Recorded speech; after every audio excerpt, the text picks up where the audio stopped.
துணை முதலமைச்சரை நியமிப்பது குறித்து முதலமைச்சர் முடிவு செய்வார் என அமைச்சர் உதயநிதி ஸ்டாலின் பேட்டி. தொண்டர்கள் விருப்பத்தை தெரிவிச்சிருக்கிறாங்க. நேற்று பழிமாணிக்கம் அவர்கள் அந்த விருப்பத்தை தெரிவித்தாங்க. எதாக இருந்தாலும் என்றைக்குமே எல்லா அமைச்சர்களுமே முதலமைச்சருக்கு துணையாகத்தான் இருப்போம். இது முழுக்க முழுக்க முதலமைச்சருடைய தனிப்பட்ட முடிவு. துணை முதல்வர் குறித்து பழனிமாணிக்கம் பேசியது அவரது விருப்பம் என பதில்.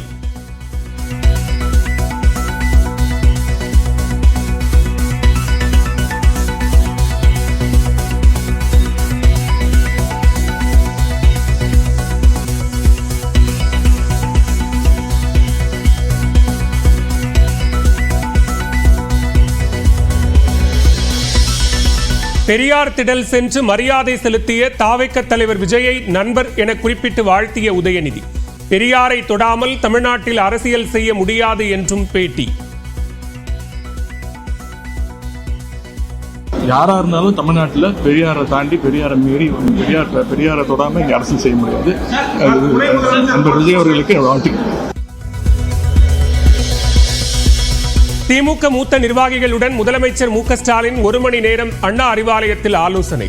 அதே நேரத்தில் அமைச்சர்களுடன் அண்ணா நூலகத்தில் அரசு நிகழ்ச்சியில் பங்கேற்றுள்ள அமைச்சர் உதயநிதி.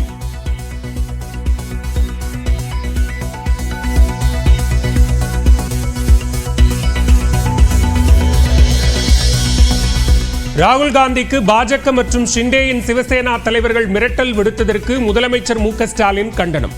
உரிய பாதுகாப்பு வழங்க வேண்டும் என மத்திய அரசுக்கு வலியுறுத்தல்.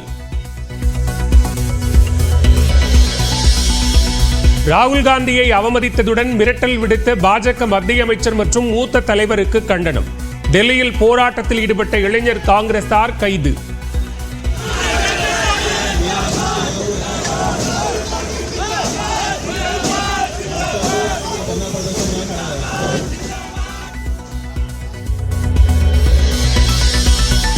சென்னையில் ரவுடி காக்காத்தோப்பு பாலாஜி என்கவுண்டரில் சுட்டுக்கொலை.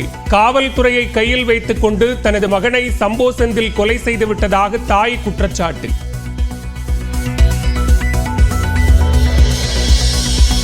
தூத்துக்குடி மீனவர்கள் 10 பேருக்கு 3.5 கோடி ரூபாய் அபராதம் விதித்தது இலங்கை நீதிமன்றம். 7 மீனவர்கள் இலங்கை நீதிமன்ற வளாகத்தில் தர்ணா.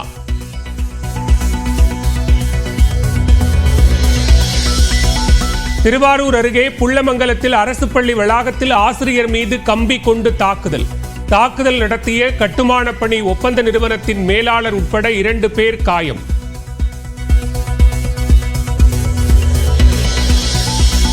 அடுத்த 2 நாட்களுக்கு தமிழ்நாட்டில் 4 டிகிரி செல்சியஸ் வரை வெப்பநிலை அதிகரிக்கும். மதுரை விமான நிலைய பகுதியில் நேற்றும் 106 டிகிரி ஃபாரன்ஹீட் வெப்பம் பதிவு.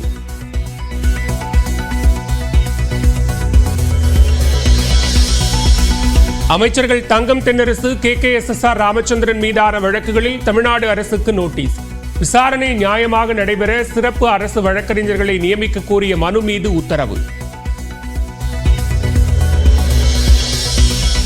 கோபிச்செட்டிப்பாளையம் அருகே கச்சேரிமேட்டில் உள்ள மாவட்ட சிறையில் கைதி வீடியோ கால் பேசிய விவகாரம்.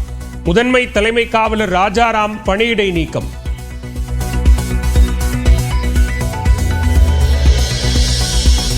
ஜம்மு காஷ்மீரில் விறுவிறுப்பாக நடைபெறும் முதற்கட்ட தேர்தல். காலை 11 மணி நிலவரப்படி 26.72% வாக்குகள் பதிவு.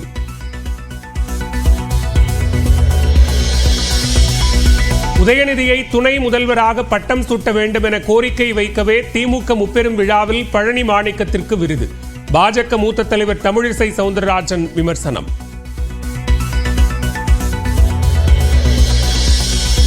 மின்கட்டண உயர்வை கண்டித்து புதுச்சேரியில் இந்தியா கூட்டணி சார்பில் முழு அடைப்பு போராட்டம். எல்லை பகுதியிலேயே பேருந்துகளில் இருந்து பயணிகள் இறக்கிவிடப்படுவதால் அவதி.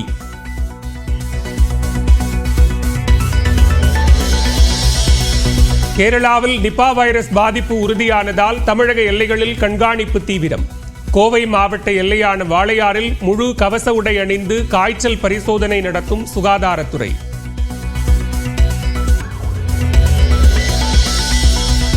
குவாட் மாநாட்டில் பங்கேற்க வரும் 21ஆம் தேதி பிரதமர் மோடி அமெரிக்கா பயணம். நேரில் சந்தித்து பேச உள்ளதாக அதிபர் தேர்தலில் போட்டியிடும் ட்ரம்ப் தகவல்.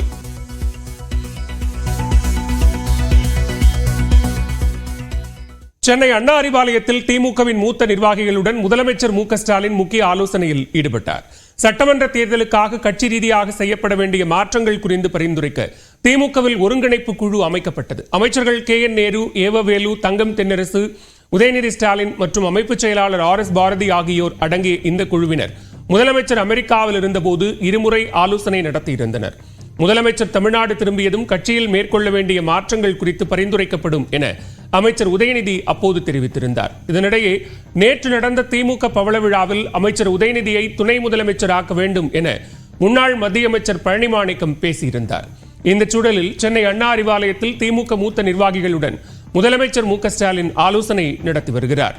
TR பாலு, திருச்சி சிவா, RS பாரதி உள்ளிட்டோர் ஆலோசனையில் பங்கேற்றுள்ளனர். இதில் திமுக ஒருங்கிணைப்பு குழு வழங்கிய பரிந்துரைகள் குறித்து முதலமைச்சர் மு க ஸ்டாலின் ஆலோசனை நடத்தியதாக கூறப்படுகிறது.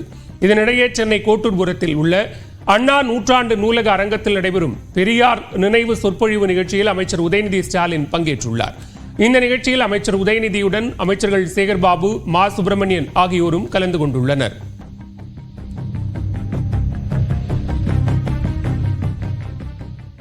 துணை முதலமைச்சர் பதவி வழங்குவது குறித்து முதலமைச்சர் மு க ஸ்டாலின் முடிவு செய்வார் என அமைச்சர் உதயநிதி தெரிவித்துள்ளார். தொண்டர்கள் விருப்பத்தை அவங்க தெரிவிச்சிருக்கிறாங்க. நேற்று பழனிமாணிக்கம் அவர்கள் அந்த விருப்பத்தை தெரிவிச்சாங்க. எதா இருந்தாலும் என்றைக்குமே எல்லா அமைச்சர்களுமே முதலமைச்சருக்கு துணையாகத்தான் இருப்போம். இது முழுக்க முழுக்க முதலமைச்சருடைய தனிப்பட்ட முடிவு. பெரியார் திடலில் மரியாதை செலுத்திய விஜயை நண்பர் என குறிப்பிட்டு அமைச்சர் உதயநிதி வாழ்த்து தெரிவித்தார். தொடங்கின பிறகு முதலா பெரியார் திடலிருந்து ஆரம்பிச்சிருக்காரு. அவரோட நேரடி வருகையை முதல் மரியாதையை பெரியார் ஆரம்பிச்சிருக்காரு. யாரா இருந்தாலும் எப்படி பாக்குறீங்க? நல்ல ஒரு விஷயம். யாரா இருந்தாலும் தமிழ்நாட்டில் பெரியாரை தாண்டி பெரியாரை மீறி பெரியாரை தொடாம இங்க அரசியல் செய்ய முடியாது. நண்பர் விஜய் அவர்களுக்கு வாழ்த்துக்கள். உதயநிதியை துணை முதலமைச்சராக்க வேண்டும் என்ற கோரிக்கை வைக்கவே பழனிமாணிக்கத்திற்கு விருது வழங்கப்பட்டுள்ளதாக தமிழிசை சவுந்தரராஜன் விமர்சித்துள்ளார். சென்னையில் திமுக முப்பெரும் விழா மற்றும் பவள விழா நடைபெற்றது. இதில் மத்திய முன்னாள் இணையமைச்சர் SS பழனிமாணிக்கத்திற்கு மு க ஸ்டாலின் விருது வழங்கப்பட்டது. அதன் பின்னர் நிகழ்ச்சியில் பேசிய அவர் அமைச்சர் உதயநிதி ஸ்டாலினுக்கு துணை முதலமைச்சர் பதவி வழங்க வேண்டும் என்று முதலமைச்சர் ஸ்டாலினிடம் கோரிக்கை வைத்தார். இதுகுறித்து விமர்சித்துள்ள தமிழ்நாடு பாஜகவின் முன்னாள் தலைவர் தமிழிசை, பழனிமாணிக்கத்திற்கு விருது கொடுத்தது உதயநிதியை துணை முதலமைச்சராக பட்டம் சூட்ட வேண்டும் என கோரிக்கை வைக்கவே என்று குறிப்பிட்டுள்ளார். விரைவில் வாரிசுக்கு திமுகவின் மகுடம் சூட்டப்படுகிறதா என்றும் அவர் கேள்வி எழுப்பியுள்ளார்.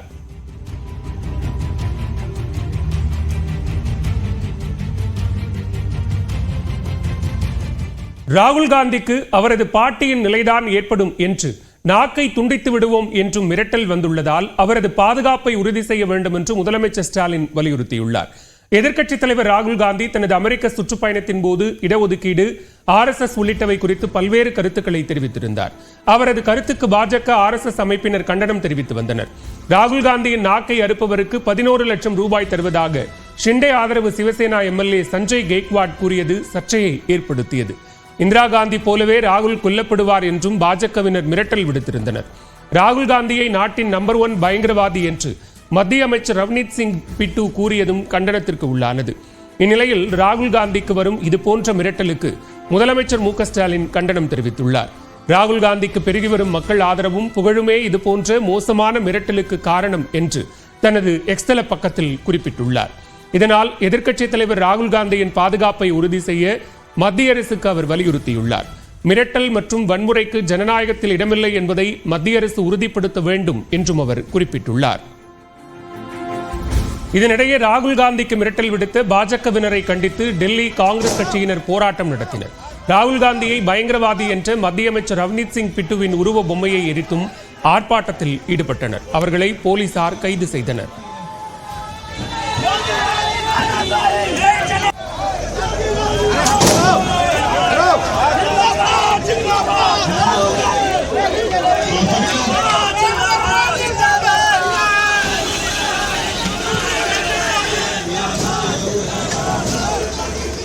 விஜயவாடாவில் ஆந்திர பிரதேச காங்கிரஸ் தலைவர் YS ஷர்மிளா மற்றும் கட்சியினர் தர்ணாவில் ஈடுபட்டனர்.